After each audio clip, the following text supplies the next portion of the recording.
যাকে ছাড়া আমার জন্মদিনের উদযাপনটাই বৃথা তিনি হলেন আমার ঠাকুমা। কারণ ছোট্টবেলা থেকে এই দিনটির উৎসাহটা সবথেকে বেশি ওনার। তো যাই হোক, আজ আমার জন্মদিন, আর জন্মদিনের সকালটা পুরো অন্যরকম।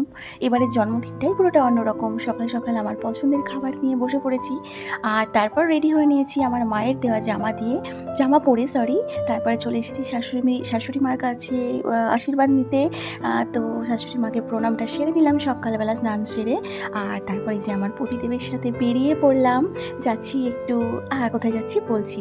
তো জায়গাটা চিনতে পারছেন, এটা হচ্ছে পোড়ামাতলা। আর আজ মঙ্গলবার সেহেতু প্রচুর কাজ, আর আমার ওনার তো গাছের প্রচুর নেশা। তো ওই গাছ দেখতে দেখতেই যাচ্ছেন, যদি কোনোটা ভালো লাগে টুক করে নিয়ে নেবেন।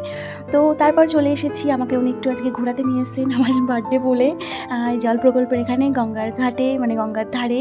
আর দেখুন কত জল বেড়েছে। আর এই যে সবার পছন্দের মায়াপুর মন্দির ইস্কন, তো এটা আমাদের নবদ্বীপ থেকে খুবই কাছে, মানে নবদ্বীপ থেকে একদম দেখা যায় খুব ভালোভাবে।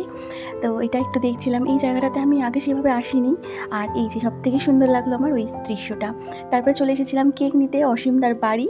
আর অসীমদার বাড়ি এসে একটু জুস খেলাম। অসীমদা এই যে গল্প চলছে এখন, গিয়েছি শুধুমাত্র কেক নিতে, আর অনেকক্ষণ গল্প করে চলে এলাম। তারপরে চলে আসলাম আমার মায়ের কাছে, আমাদের বাড়ি। আর এই যে আমার মায়ের সমস্ত আয়োজন, পায়েস মিষ্টি তো রয়েছে, তারপর আমার যেটা ফেভারিট হচ্ছে ফ্রায়েড রাইস। আর এইটাই হলো আমার জন্মদিনের বিশেষত্ব। সেই ছোট্টবেলা থেকে আমার ঠাকুমার উদ্যোগে আমার জন্মদিনে বা আমার ভাইয়ের জন্মদিনেও তাই ফ্রায়েড রাইসটা হতোই, যেহেতু এটা আমাদের খুব পছন্দের খাবার। আমার ঠাকুমাও খুব ভালোবাসতেন গো এটা খেতে। তো যাই হোক, এটা হলো আমার বার্থডে লাঞ্চ। আর তারপরে চলে এসেছে আমার বার্থডে কেক। এটাই নিতে গিয়েছিলাম আমার হাজব্যান্ডের সাথে অসীমদার বাড়িতে।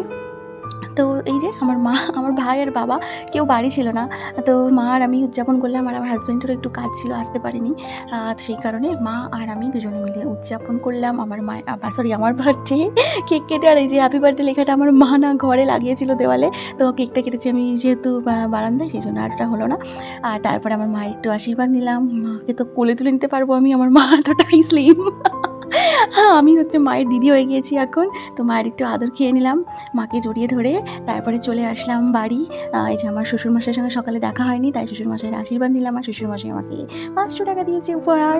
তো তারপরে এই হচ্ছে বিকালবেলা, দুপুরে একটু রেস্ট নিয়ে বিকেলে আবার রেডি হয়ে নিয়েছি। এই ড্রেসটা দিয়েছে আমার হাজব্যান্ড আমাকে। তো এবার একটু রেডি হয়ে বেরোবো আমরা। আমাদের আজকে প্ল্যান ছিল অন্যরকম, যেতাম একটু মাদারসাটে, কিন্তু দুপুরবেলা এত খেয়ে নিয়েছি আর সম্ভব নয়। তো এই হচ্ছে পছন্দের জায়গা আমাদের, বুঝতেই পারছেন এটা কোথায়। এটা হলো স্টেশন, নবদ্বীপ স্টেশন। চলে এসেছি ঘুরতে ঘুরতে, অনেকটা দূর গিয়েছিলাম একটু তেল ভরতে হিমাদপুরে। তারপর চলে এসেছি আমাদের দোকানে। এবার আমার বাবাকে আর ভাইকে পেয়েছি। তো আজকে জন্মদিনের দিন ওদের সাথে, মানে ওনার ভাইয়ের সাথে বাবার সাথে দেখা হবে না, তাই চলে এলাম একটু দেখা করতে, একটু বাবার আশীর্বাদও নিলাম। তারপর চলে এলাম আবার একটু মায়ের সাথে দেখা করতে, মানে আর আমাদের সুইটি তো আমাকে দেখে খুব আদর করছে। তারপর কেক নিয়ে এসেছিলো আমার হাজব্যান্ড, আর কেকটা আমরা বাড়ি এসে রাত্রিবেলা কাটলাম, বাবা, মা, হাজব্যান্ড আর আমি 4 জন মিলে। তবে আজকের দিনটা না আমি ভীষণ মিস করি আমার ঠাকুমাকে। তো যাই হোক, আজকের দিনটা কাটালাম ভালোই দুই পরিবারকে নিয়ে। আর তারপরে চলে গেল মা বাবার নিচে, আর আমি হাজব্যান্ডকে বললাম একদম যাবে না এখন, আমি একটু ভিডিও করব। আর ও তখন আমার সাথ দিল একটু, যেহেতু আমার আজকে বার্থডে।